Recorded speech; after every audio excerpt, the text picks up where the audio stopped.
Sema kwako Papa, ni asubuhi Papa, tunahitaji tushikie misemo yako. Misemo yako itatufungula, itatujenga na itatutunza.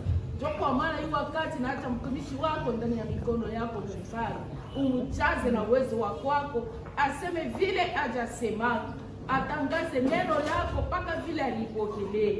Ninaacha mkuti yote mikono yako Jehova, utufungule masikio ya mwili, utufungule masikio ya roho, tupate kusikia neno vile wewe unaipanga mfano. Navunja uwezo wa giza, matengenezo yote ya shetani na utawala wa giza, navunja na kuharibu katika jina la Yesu. Roho yako tushindikize na itufunike zote katika jina la Yesu. Amen. Amen. Amen. Amen. Kanisa la Bwana mtambo. Bonjour, l'Église de Dieu. Ndio tuko kumeza takatifu.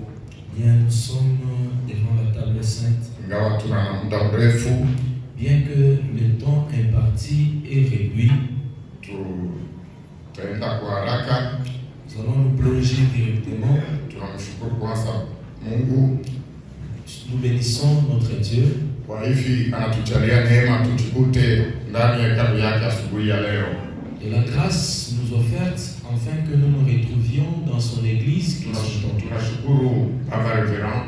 Disons merci à Papa Révérend. Kwa sababu yeye anaruhusu tusimame. Ce qu'il a accordé qu'on puisse se tenir. Tunashukuru wazee watumishi wote wa diacre.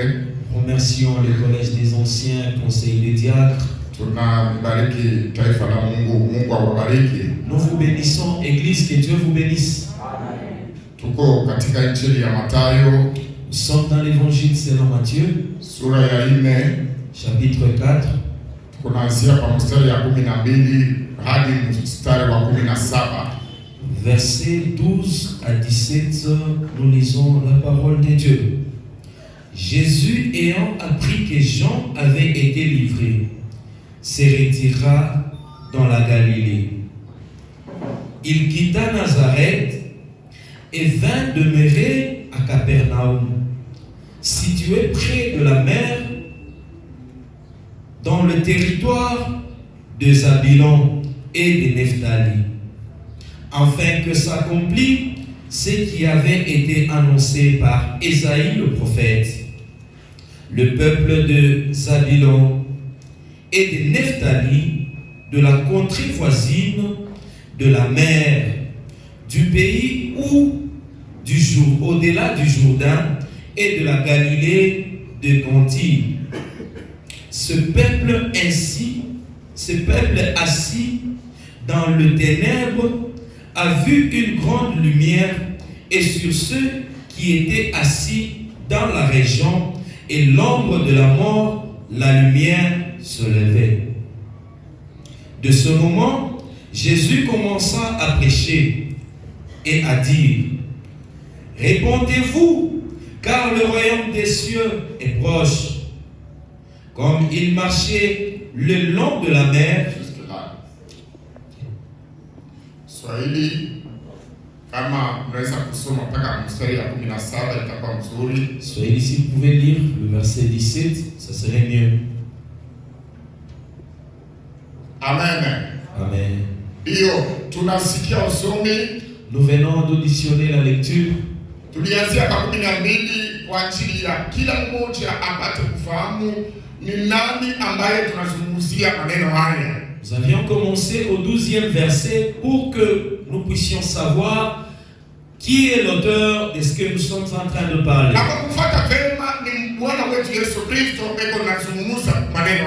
À bien comprendre, c'est Jésus qui parle. Et si on se réalise que c'est Jésus,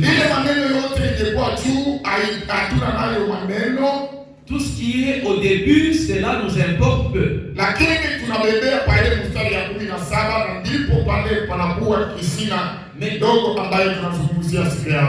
Mais notre fondement est basé sur le verset 17 où nous allons vraiment parler. Alors que Jésus prit la parole et dit, il dit: répondez-vous, car le royaume du ciel ciel est proche. Kutubu. C'est repentir. Tunazungumzia maneno ya kutubu. Nous parlons des thèmes de la repentance. Kutubu sababu ya nini? Repentir, pourquoi? Maandiko yanatuonyesha wazi kutubu kwa sababu ufalme wa Mungu ni karibu. La Bible est claire. Répondez-vous, car le royaume des dieux est proche. Wakati tunapita kwa mafundisho ya juma mzima, durant les enseignements de toute cette semaine, aliweza kutuonesha na ile inakuwa shabaha ya Mkristo. On nous a rappelé et enseigné ce que l'objectif d'un chrétien.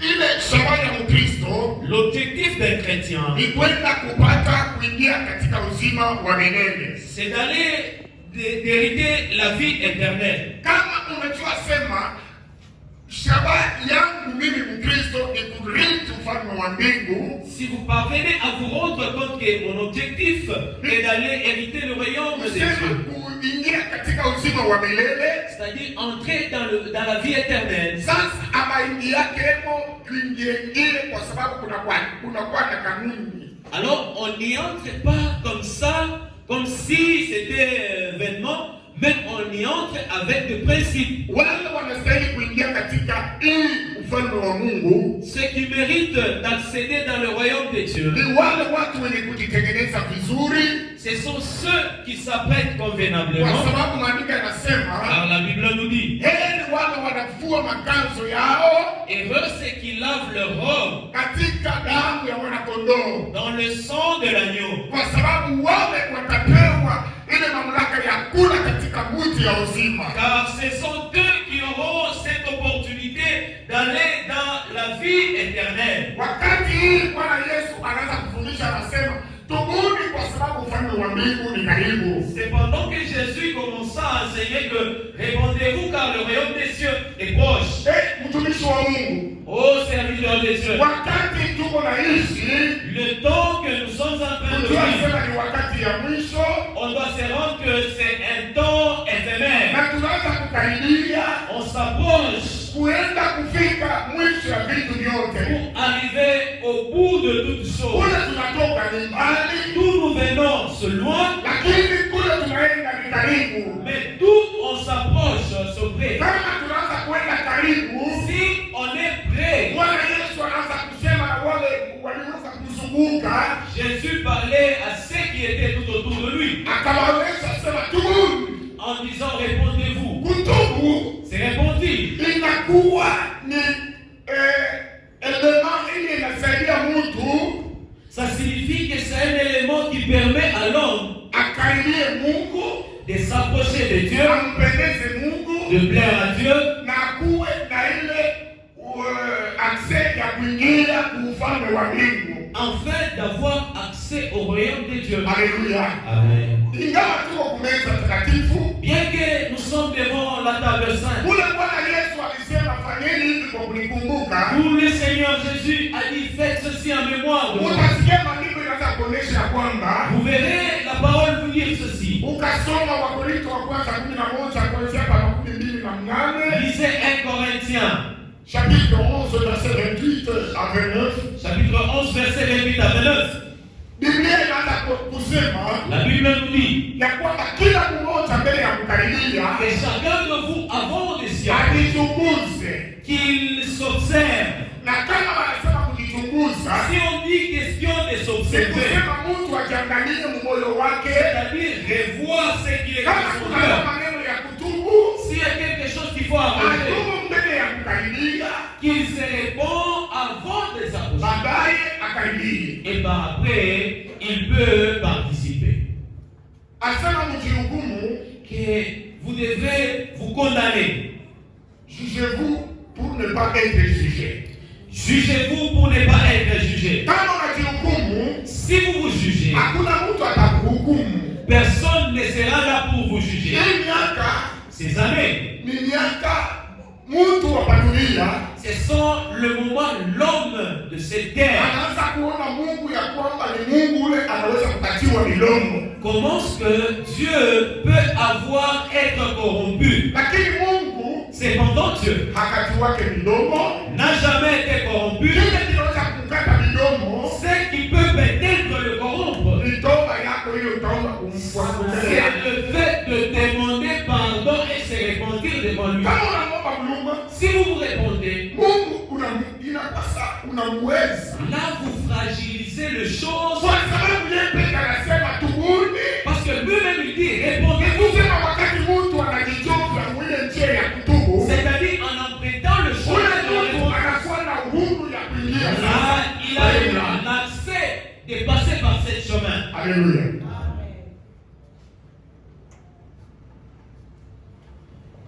Ni nini? C'est de ça.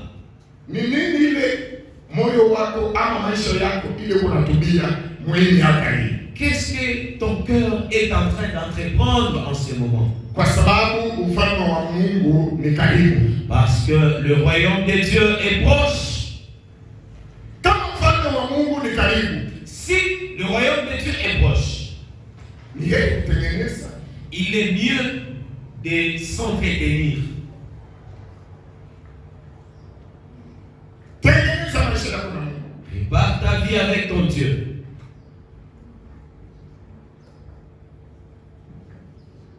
Tunaishi nyakati za hatari.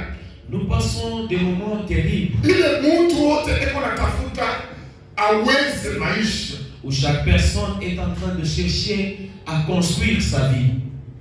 Kuweza maisha Construire ou soit réussir sa vie. inasukuma watu baingie mubitu vya kuachana. Ça pousse les gens à contracter différentes choses. Inasukuma watu wafanye vitu vya kuachana. Ça pousse aux gens de faire n'importe quoi.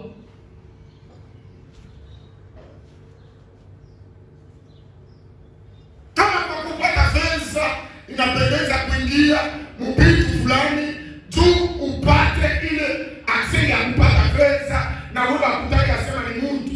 Si pour accéder à avoir quelque chose, mais cela vous pousse à aller toucher dans des loges pour être considéré aux hommes. Lakini Bwana Yesu eko nasema asubuhi ya kwamba tu Mais le Seigneur Jésus nous parle ce matin de nous repentir. itakuwa ya faida gani mtu kupata dunia mzima lakini apoteze nafsi yake? À quoi servira-t-il à l'homme de gagner tout le monde et perdre sa vie? Ni nyakati za hatari. C'est le temps difficile. Utawina Bien sûr, tu vas t'enrichir. na watu wote wataona na wina. Tout le monde vont voir que vous aviez, oui, gagné. Lakini Mais ufalme wa mbingu na roho ni karibu. le royaume de Dieu est proche.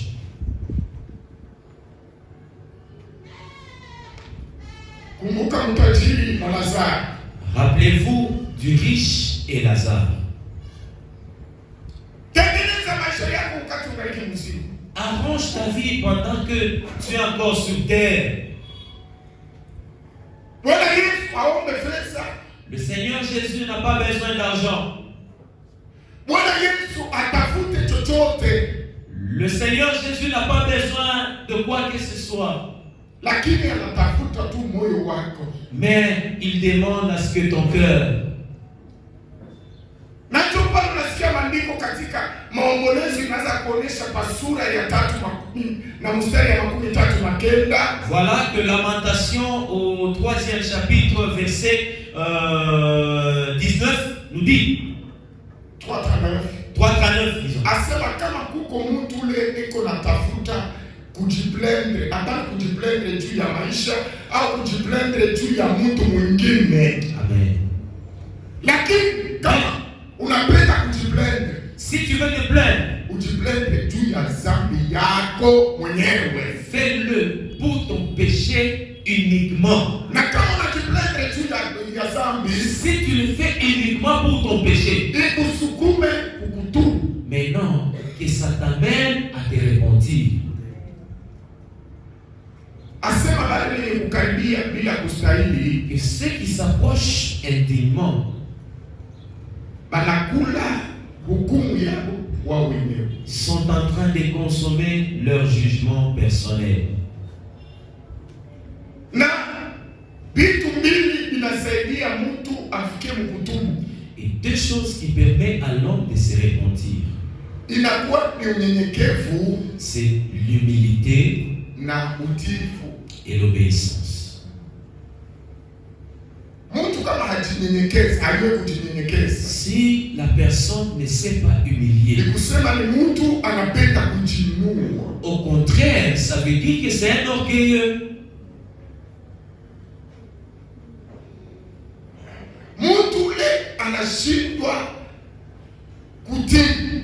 La personne qui n'arrive pas à se contenir à l'obéissance, ni mtu ule anakuwa na kiburi. C'est-à-dire c'est un orgueilleux. Sasa chini leo asubuhi, alors nous ce matin, Mungu kile anataka, le vœu de notre Dieu, ni tubebe ile hali ya unyenyekevu, c'est d'aborder l'attitude de l'humilité, kwa sababu hata Bwana wetu Yesu Kristo, parce que même notre Seigneur Jésus, maandiko yanasema alijinyenyekeza, la Bible nous dit il s'est humilié hadi kufikia kukifo, jusqu'au point de la mort, kifo ya msalaba, une mort de la croix. na juu ya ile, et à cause de cela, asema alifika kupewa jina lenye kuwa juu ya majina il yote. a reçu un nom au-dessus de tout nom. Na utiifu, L'obéissance. alitii baba yake, Il a obéi à son père mpaka pa mwisho. jusqu'au bout. Chini Nous, tuiwe namna kutii Mungu na kutii na baba yenye kutuongoza vile vile. nous devons savoir obéir à Dieu et à nos conducteurs. Na kama atufikie mwile kipimo, Et si on n'atteint pas ce niveau, Bwana Yesu anasema tutubu. le Seigneur nous dit de nous repentir. Na hivi tutakaribia kumeza Et on aura accès à nous approcher. na tutabarikiwa huko. Nous serons bénis de ça. Mungu atubariki. Que Dieu nous bénisse.